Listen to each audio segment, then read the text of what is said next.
పర్లేదంటావా? ఏం పర్వాలేదు అయ్యా. ఎరా రంగా, ఏం కావాలో అడగరా. నీకంటూ ఏమి ఇవ్వలేదు, నువ్వు ఏమి అడగలేదు, చెప్పరా. మా అన్నకు నాకు పడట్లేదయ్యా. తోడ పుట్టినవాడని చాలా సహించాను. అడ్డమైన దానాలు చేసి ఆస్తి మొత్తం పోగొట్టాడు. ఇప్పుడేం కావాలరా? కొద్దిగా ఈ కత్తి తీసుకొని వాడిని చంపి పెట్టండి అయ్యా.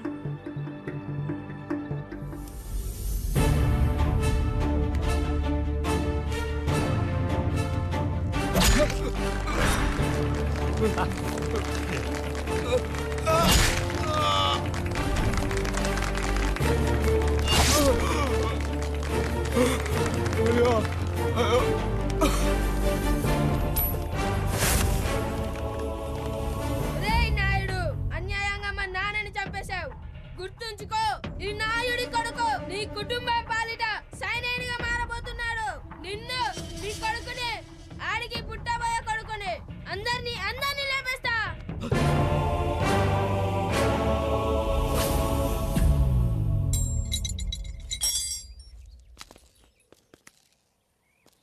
ఏం జరిగింది?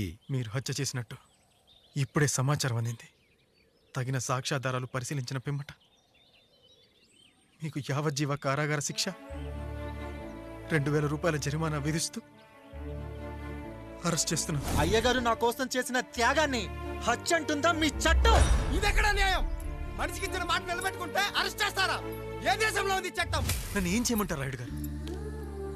9వ తరగతి చదివి ఊర్లో గాలికి తిరుగుతున్నా నన్ను మీ మనిషి ఒకడు పోలీస్ స్టేషన్లో ఉండాలని నన్ను ఎస్ఐన్ చేశారు. సాటి మనిషిని స్వేచ్ఛగా హత్య చేసుకోవాలని దౌర్భాగ్య స్థితిలో బతుకుతున్నాం మనం. మీరు చేసిన ఈ గొప్ప పనిని అర్థం చేసుకునే సంస్కారం, విజ్ఞత, విజ్ఞానం మాకు లేవు సార్, మాకు లేవు.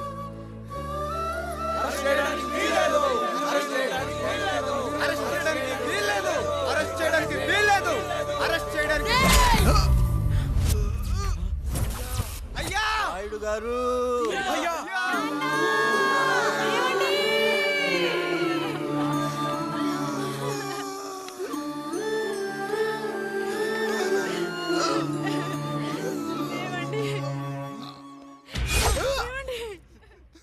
నొప్పిగా ఉందిరా.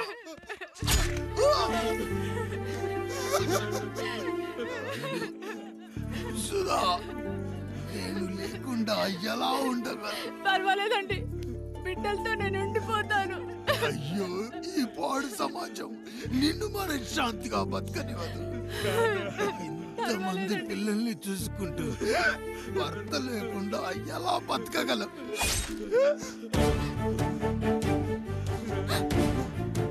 వద్దండి.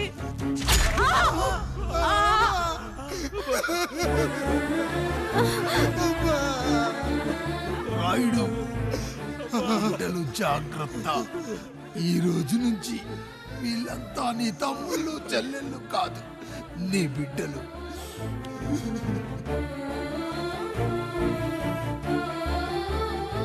ఎక్కడికి వెళ్ళనరా. నీ కష్టం వస్తే ఒక్కసారి నాన్న అని పిలవరా. ఆ సమాధిలోంచి అయినా లేచొస్తా.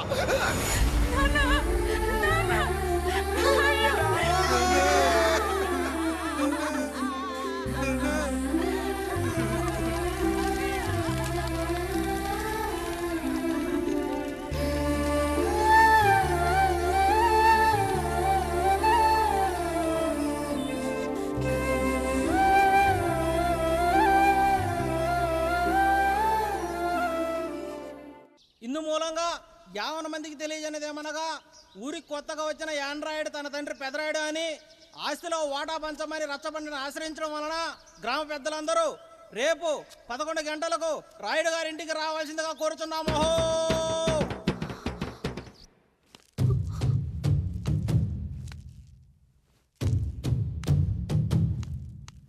ఎందుకొచ్చారు? తన తాత పాపారాయుడు గారు ఆస్తి తనకు కూడా కావాలంటూ పంచాయతీలో ఫిర్యాదు చేశాడయ్యా.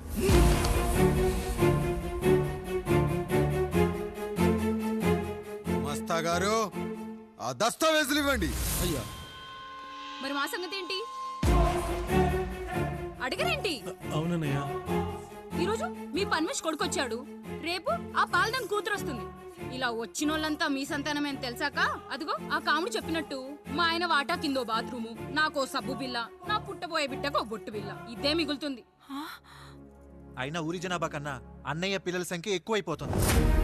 వాళ్ళందరూ ఇంటి మీదకి వచ్చేలోపు మా ఆస్తి మాకు ఇచ్చేస్తే మా బతుకులు మేము బతికేస్తాంగా. అవునన్నయ్య, మా ఆస్తి మాకు కావాలంతే. ఎవరిని పట్టుకుని ఏం మాట్లాడుతున్నారయ్యా?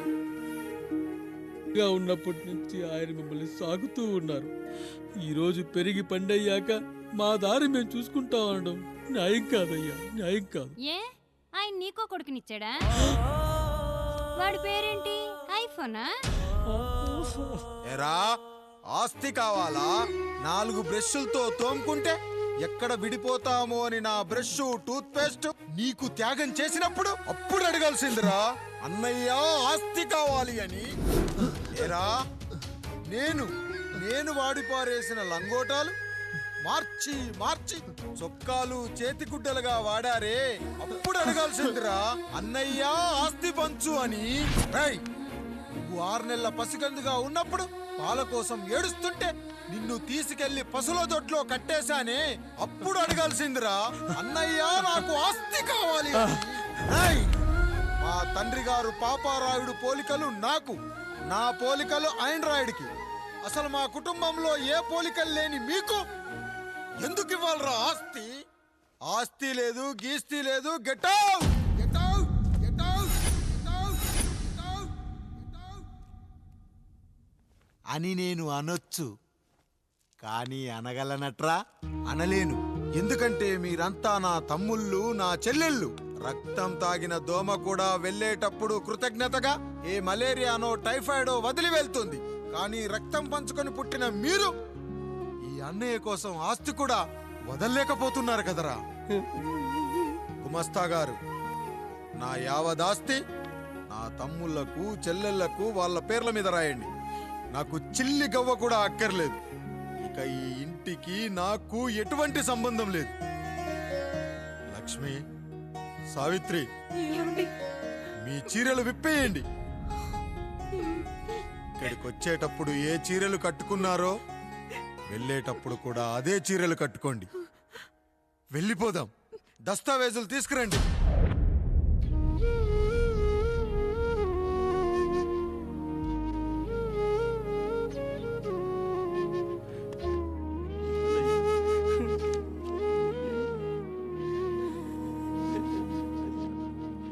ఇక ఈ ఇంట్లో నా పేరు వినపడితే నా తమ్ముళ్ళు చెల్లెళ్ళు బాధపడతారయ్యా. ఈ ఇంట్లోనే కాదు, ఈ దస్తావేజులో కూడా నా పేరు ఉండకూడదు. నేను ఇక్కడ సంతకం పెట్టి వీళ్ళ మనసు నొప్పించలేను. అయ్యా, మొత్తం వదిలేసి మీరెలా బతుకుతారయ్యా?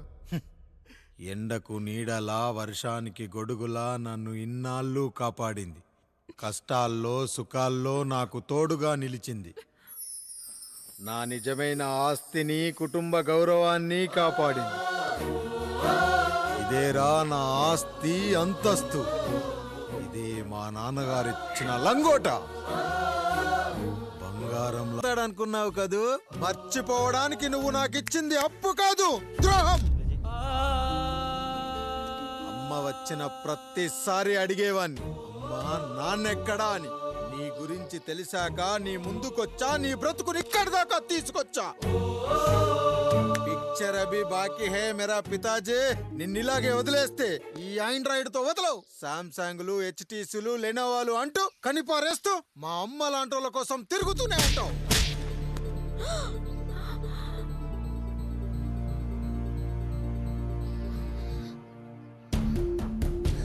అమ్మా, అమ్మా, ఛీ, నన్నలా పిలవకురా. ఎవరిని పట్టుకొని ఎన్ని మాటలు అంటున్నావురా? రాయికి వరమిచ్చిన రాముడు దేవుడైతే, ద్రౌపదికి చీరిచ్చిన కృష్ణుడు దేవుడైతే, నాకు బిడ్డనిచ్చిన ఆయన కూడా దేవుడేరా.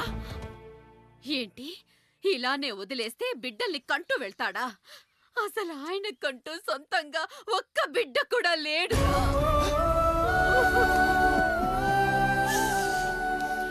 అసలు ఏం జరిగిందో తెలుసా? మీరుండండి అయ్యా, ఉండండి. మొదటి భార్యని చేసుకున్నాక పిల్లలు పుట్టలేదని రెండో పెళ్లి చేసుకున్నారు. ఆవిడకి పుట్టలేదు. మూడోసారైనా తగులుతుందనుకున్నా, తనకే పుట్టలేదు. పిల్లల కోసం పెళ్ళాలని మార్చాడే కాని వాళ్ళని వదిలేయలేదురా. అదిరా మా పెద్దయ్య మనసు. ఆయన దగ్గర బాణం ఉంది కానీ లేదురా, లేదు. అసలు నీ తండ్రి ఎవరో నీకు తెలుసా? తెలుసా? ఇదిగో ఈ కాముడేరా నీ తండ్రి. గేదె నల్లగా ఉన్నంత మాత్రాన పాలు తెల్లగా ఎలా ఉన్నాయనే కదరా నీ ప్రశ్న. దానికి సమాధానం చెప్పాలంటే ఒక వర్షం కురిసిన రాత్రి నేను 9వ నెల బాలింతగా ఉన్నప్పుడు. పండు పండు ఇదిగో. ఏమిటండి ఇది? నిద్రలేస్తే నేను, బయటికెళ్తే గంటోడు, పక్కకెళ్తే పాలేరు, ఎప్పుడూ తిరిగే తాయారు. రోజు మమ్మల్ని చూసి చూసి బిడ్డ కూడా జిడ్డు మొహం వేసుకుని పుడతాడేమో అని భయంగా ఉంది. కడుపులో ఉన్నప్పుడు మనం ఎవరి మొహాలైతే చూస్తామో అచ్చం వారి పోలికలతోనే పుడతారంటారు. పొరపాటున నా పోలికలతో పుడితే? అదేంటి కాముడు, నీకేం తక్కువ?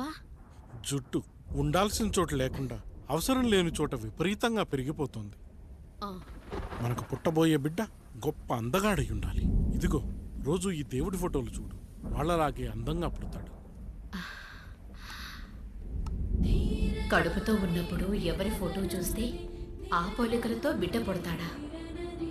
కనిపించని దేవుడి పోలికలు నా బిడ్డకెందుకు? ఈ ఊరికి దేవుడు రాయుడు. నా బిడ్డ ఆయనలాగే పుట్టాలి, ఆయనలాగే పుట్టాలి.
ఏంటి పండు ఇలా వచ్చావు? అయ్యా, తప్పు జరిగిపోయింది పెద్దయ్య. ఏం జరిగింది? అసలే నువ్వు ఒట్టి మనిషి కూడా కాదు. ఒక్కసారి ఇటు చూడండి అయ్యా.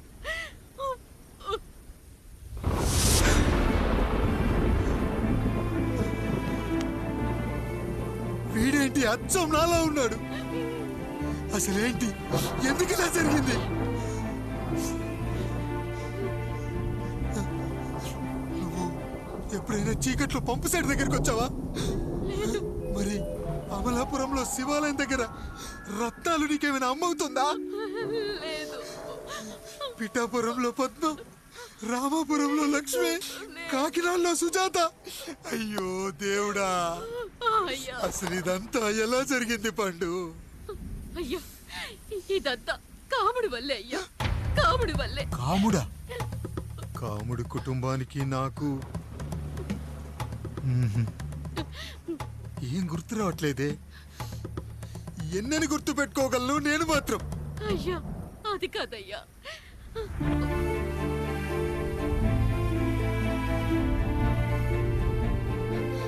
అలా రోజు మీ ఫోటో చూసి చూసి అచ్చం మీలాగే పుట్టాడు. అయ్యో, నా పోలికతో బిడ్డ కావాలనుకోవడం ఏంటి పండు?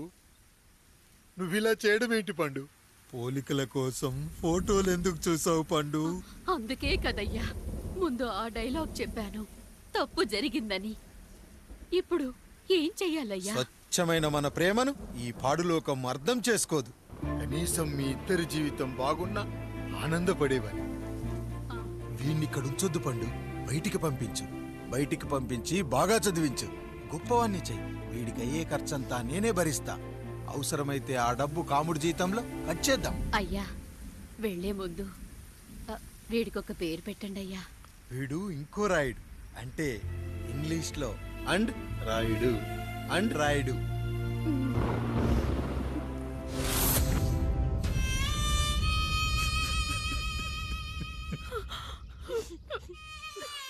ఇదిరా నీ కథ, నా గతం. నిన్ను చదివించడం కోసం ఆయన మీ నాన్న జీతంలోంచి నెలకి 3,000 4,000 కోసేసిచ్చేవారు. అప్పుడు ఆయన పడిన బాధ పగవాడు కూడా పడకూడదు. చూసావారా, దేవుడు లాంటి పెద్దయ్యని అనవసరంగా అనుమానించి నువ్వు ఎంత పెద్ద తప్పు చేసావో అర్థమైందా? ఒకడు నిమ్మకాయ పెట్టి పసుపు వేసి ఉప్పు కలిపి పులిహోర చేయొచ్చు, కానీ ఆ పులిహోర ఎప్పటికీ దేవుడి ప్రసాదం. నువ్వు ఆ దేవుడి ప్రసాదం. ఇక ఆయనే మీ నాన్న.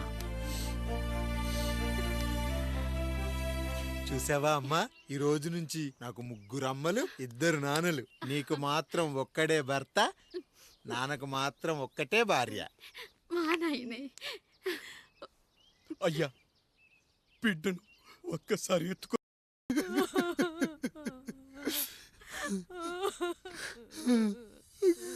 భార్య పోయింది, తమ్ముళ్ళు వద్దనుకున్నారు. కుటుంబం, ఊరు, ఆస్తి ఇప్పుడు ఏదీ లేదు. ఇక నేను ఎవరి కోసం బతకాలి? ఏ కరెంటు నా భార్యను పొట్టను పెట్టుకుందో అదే కరెంటు నా చావును కోరుకుంటుందో. నా చావుతో అయినా నా తమ్ముళ్ళు, నా జనం నన్ను అర్థం చేసుకోగలిగితే చాలు. ఉంటానురా, ఉంటాను.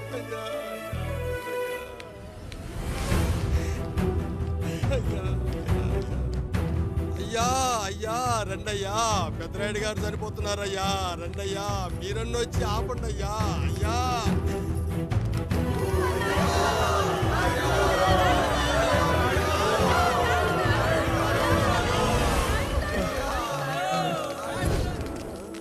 ప్రజల్లారా, నా బిడ్డల్లారా, నా జీవితం మీకే అంకితం.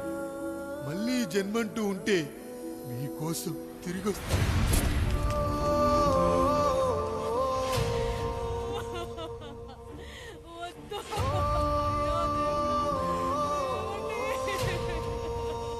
వద్దయ్యా, వద్దు, వద్దయ్యా, వద్దన్నయ్యా.